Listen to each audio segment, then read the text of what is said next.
কেউ একজন এসেছে মনে হচ্ছে। কি খবর, কেমন আছো? এই তো কি খবর, বেশ অনেকদিন বাদে দেখা হলো। হ্যাঁ, থ্যাঙ্কস ফর দ্য ইনভাইট।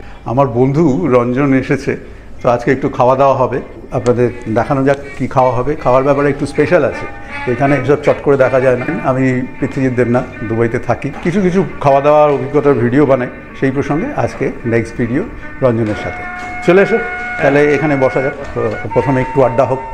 হ্যাঁ, তারপর রঞ্জন কীরকম লাগছে দুবাইতে এসে? এখন নতুন জায়গা, বাঙালি খাবার তো বিশেষ পাওয়া যায় না বোধহয়, নাকি? না, খুব একটা তো পাওয়া যায় না, তো তাই জন্য আমার মনে হয় যে আজকে এখানে যদি মানে মন ভরে খেতে পারি তাহলে হয়তো বুঝবো যে খুব একটা নতুনত্বের স্বাদ পেলাম। কয়েকদিন আগে খবর পেয়েছি যে নতুন এক জায়গা থেকে বাঙালি, পিওর কলকাতার বাঙালি খাবার পাওয়া যাচ্ছে, তো সেখান থেকে ডেলিভারি বা পিক আপ সম্ভব, বসে খাবার ব্যাপারটা নেই। ভবিষ্যতে হলে দেখা যাবে, আপাতত খাবারটা চেখে দেখা যায়, চোখে দেখা যায়। আজকে বিশেষ যেটা, সেটা হচ্ছে ইলিশ উৎসব boneless, Sonarkella cloud kitchen. Sonarkella cloud kitchen থেকে আমি খাবার আনিয়েছি, বন্ধু আনিয়েছি, সব আনিয়ে শুধু খাওয়া দাওয়া ফুর্তি হবে। ইলিশ ইলিশ ইলিশ, রসনায় বাসনায় ইলিশ। বোনলেস ইলিশ উৎসবে 5টা আইটেম আনা হয়েছে। যদি আলাদা করে নেন, ডাইরেক্ট অর্ডার করেন কিচেনে ফোন করে, তাহলে প্রতিটা আইটেমে 10% ডিসকাউন্ট পাবেন। আর যদি 150-র উপরে আপনার টোটাল ভ্যালু হয়ে যায় অর্ডারের, তার উপরে কোনো আইটেম অর্ডার করলে সেই এক্সট্রা আইটেমটার উপরে 25% ডিসকাউন্ট পাবেন, যেটা একটা বেশ বড় ব্যাপার হয়ে গেল। এখন নুনের মাধ্যমে ডেলিভারি হচ্ছে, পিরিয়ড হচ্ছে 31 অক্টোবর থেকে 16 নভেম্বর অব্দি। একটু শীত শীত ভাব, তার মধ্যে ইলিশ এখনো যায়নি, ইলিশের রেশ এখনো যায়নি। আইটেমগুলো হচ্ছে ইলিশ ফিশ ফিঙ্গার, সঙ্গে কাসুন্দি। এনাদের কিচেনেই কাসুন্দিটা তৈরি, এটা পরিমাণ মতো অনেকটা, খেয়ে দেখবো কিরকম জানাবো। 6টা ইলিশ ফিশ ফিঙ্গার রয়েছে, মোটামুটি ভালো সাইজের, 38 দারাম দাম। এরপরে চলে যাচ্ছি সেকেন্ড স্টার্টার ভর্তা, প্রায় শুনলাম 1.5খানা ইলিশের পিস দিয়ে তৈরি। আইটেমটা খেয়ে আবার জানাবো। তারপরে মোচা ইলিশ। মোচা ইলিশটা তো আমার একদমই অচেনা ইলিশ, দেখে তো বেশ হৃষ্টপুষ্ট পুরুষ্টু লাগছে। কলকাতার মিত্র কাফে বা অ্যালেন্স কিচেন এইসবের সঙ্গে একটা স্মৃতি সতত সুখের একটা ভাব এসে যাচ্ছে। সেটা হচ্ছে 38 দারাম।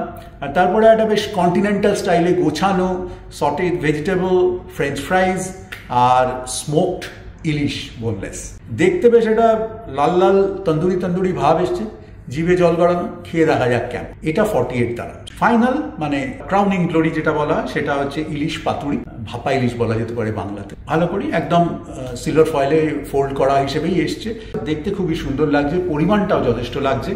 খেয়ে দেখা যাক কীরকম হয়। আর সঙ্গে একটা বেশ অনেকটা পরিমাণ ভাত দেওয়া হয়েছে, রাইস দেওয়া হয়েছে, যেটাতে এই 5টা তো অবলীলাক্রমে শেষ করে ফেলা যাবে। আমি খেতে গেলে অনেক লোক লাগবে, সেই জন্য আমি বন্ধু লোক ডেকেছি, আমরা সবাই মিলে খাবো, আপনাদের দেখাবো।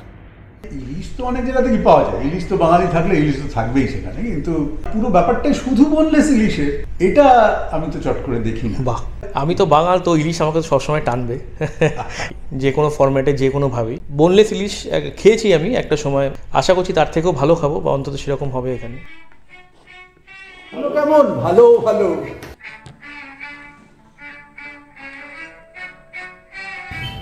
আমাদের তাহলে যেরকম বললাম, এবার খাবার শুরু হয়ে যাচ্ছে। এত লোভনীয় খাবার নিয়ে বসে থাকা। হ্যাঁ, এবার প্রথমে তো তাহলে ফিশ ফিঙ্গার নেওয়া উচিত, স্টার্টার।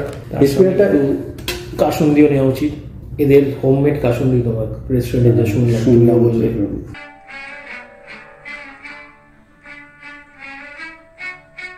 খেয়ে কিরকম? খুব সুন্দর, ভারী সুন্দর। ইলিশের টেস্ট পাওয়া যাচ্ছে। যেহেতু ফ্রাইড, ওই অরিজিনাল অন্য আইটেমগুলো তো টেস্ট এটা হবে না, এটা একটু ফ্রাইড টেস্ট অন্যরকম, খুব ভালো। তো যখন ফিশ ফিঙ্গার হয়ে গেল, এবার তাহলে ভর্তা দিয়ে শুরু করা যাক। এটাই তো মানে বলতে হবে অ্যাপেটাইজার হয়তো। হ্যাঁ, দেখতে কিরকম লাগছে, যে পেঁয়াজ রয়েছে, কিছু সিলান্ডার টাইপের কিছু রয়েছে, তাই না? মানে বাটা সর্ট অফ কিছু একটা।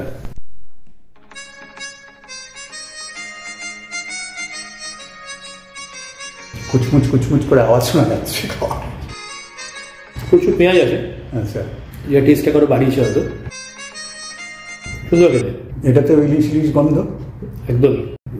দুরকম আইটেম, দুটোর সিগনিফিকেন্স আলাদা। এবার তাহলে পরের আইটেমে যাই। আমার মনে হয় কোনটা, এটাই বেটার হবে। মোচা ইলিশ জিনিসটা দেখতে বেশ এক্সাইটিং। একটা নারকেলও আছে, এই সসটাও বোধহয় এটার সাথেই। এটা কি সস হবে সেটা? এটা বোধহয় মেয়োনিজ স্টার্টার কিছু একটা মিক্স। খেয়ে বোঝা যাবে, তাই না? খেয়ে বোঝা যাবে। এর মধ্যে মোচা পোর্শনটা কিরকম আর ইলিশ মাছ পোর্শনটা কিরকম, এটা কি বোঝা যায়? দেখো এই যে লাল সবুজ যে রংটা, হ্যাঁ, ওটা তো মোচারই রং, আর ইলিশ তো ভেতরে ভেতরে আছে, চিজ চিজও হয়তো আছে, কিন্তু ইলিশ তো বোঝা যাচ্ছে ভেতরে, মানে পুর মতন দেওয়া। আর মোচা হচ্ছে বেসিক্যালি উপরের যে লাল এবং পোর্শনটা আর কি, ওটাই মোচা। এটা আমি যদিও খাইনি, বাট আমি খাইনি মোচা ইলিশের আইটেম হিসেবে নেই তা না, আছে, কিন্তু খুব ভালো বানিয়েছে এরা, ভীষণই ভালো হয়েছে। তাহলে এবার পরের আইটেমটাতে যাওয়া যাচ্ছে। এটা হচ্ছে তোমার স্মোকড ইলিশের যা দেখা যাচ্ছে যে ভিতরে তো ভরপুর ইলিশ মাছ। আমার মনে হয় এটা তো পুরো ইলিশের একটা ফিলেই, কিন্তু ব্যাপারটা স্মোক করে মানে একটু ধোঁয়া চারকোল দিয়ে করা হয়েছে। হ্যাঁ হ্যাঁ, আচ্ছা, এটার সঙ্গে একটা সতেও আছে, ভেজিটেবল সতে, এর মধ্যে ব্রোকলি, কর্ন, হ্যাঁ, তারপর গাজর, বিনস এগুলো আছে। তো নিয়ে দেখা যেতেই পারে, জিনিসটা বেশ মনে হচ্ছে টেস্টি হবে। এই জিনিসটা আমার সবসময় খুব ভালো লাগে, আমার মশলাপাতি কম, হ্যাঁ, খেতেও ভালো, একটু কোনো সস দেওয়া আছে, টক একটা বেশ সুন্দর একটা টেস্ট আছে। লেমন ঠিক নয়, কোনো একটা হয়তো মানে একটু হালকা টক সস দেওয়া আছে, যেটা টেস্টটাকে অন্যরকম করেছে, কিন্তু এটাও খুব ভালো খেতে। এটা তো বোধহয় মানে গ্র্যান্ড ফিনালে, যেটা তুমি বলছিলে তোমার প্রথমেই, তোমার গ্র্যান্ড ফিনালে কি লাগছে পাতুরি, বোনলেস ইলিশ পাতুরি। জিনিসটা দেখতে খুবই ইন্টারেস্টিং, খেতে ডেফিনেটলি খুব ইন্টারেস্টিং হবে, কারণ পাতুরি কথাটা দিয়ে একটা নস্টালজিয়া আছে। পাতুরিটা তো মোটামুটি একটা কুমড়ো পাতা বা লাউ পাতার মধ্যে পাতায় করা হয় বলে, হ্যাঁ, মশলা দিয়ে একটা ভাপের সিস্টেম, কিন্তু ভেতরে একটু সর্ষে বাটাও থাকে, তাই না? এটা পাতার জায়গায় ওনারা ওই সিলভার ফয়েল যাই বলো ওনারা দিয়ে করেছেন। তো যাক, কেমন এমনি লাগছে? কেমন? খুব ভালো, খুবই ভালো। প্রত্যেকটা অ্যাকচুয়ালি সব থেকে আলাদা। আচ্ছা, তোমার সিলেকশন অফ আইটেম যা ছিল তাদের কোনোটার সাথে মিলছে না, প্রত্যেকটার নিজস্ব টেস্ট আছে। পাতুরিরও নিজস্ব টেস্ট, সেটা খুব প্রমিনেন্টলি পাওয়া যাচ্ছে। পাতুরি আমরা ভেটকি মাছের খেতে অভ্যস্ত, ইলিশ মাছটা একটা ইউনিক। আমি ইলিশ মাছের পাতুরি খেয়েছি, অনেকবারই খেয়েছি কলকাতায় থাকতে বা এতে, কিন্তু খুব টেস্টি হয়েছে, কোনো খারাপ পেলাম না। আচ্ছা, মাছের কোয়ালিটি কেমন মনে হলো? খুবই ভালো, মাছের কোয়ালিটিও ভালো। এখন অ্যাকচুয়ালি অফ সিজনে ইলিশ, তা সত্ত্বেও মানে স্মেল আছে বা খুব ভালো। আমার মনে হচ্ছে এদের কিচেন ভালো, শেফ ভালো, তার ফলে টেস্টগুলো ভালো করে বেরিয়ে যাচ্ছে। ডেফিনেটলি খাবারগুলো টেস্ট আছে। এবার এরপর আমি আবার নিজের জন্য অর্ডারও করবো। যতগুলো আইটেম খেলাম প্রত্যেকটাই একটা ডিফারেন্ট সিগনিফিকেন্স আছে, এটাও ভালো খেতে, খুব ভালো। সোনার কেল্লা ক্লাউড কিচেনের এই 5টা আইটেম খেয়ে আমরা দুজনে ভীষণ খুশি হয়েছি, বেশ লাকি মনে করছি দুবাইতে বসে এই বোনলেস ইলিশ উৎসবের স্বাদে গন্ধে সাক্ষী হতে পেরে। সবচেয়ে ভালো লাগলো আমার মনে হয় স্মোকড ইলিশ আর ইলিশ ভর্তা, আর কাসুন্দিটাও ভীষণ ভালো হয়েছে। কলকাতার কাসুন্দির মতো অতটা ঝাঁঝ না হলেও বেশ ভালো। আর তারপরেই আসবে মোচা ইলিশ আর ইলিশ ফিশ ফিঙ্গার, সবই বোনলেস।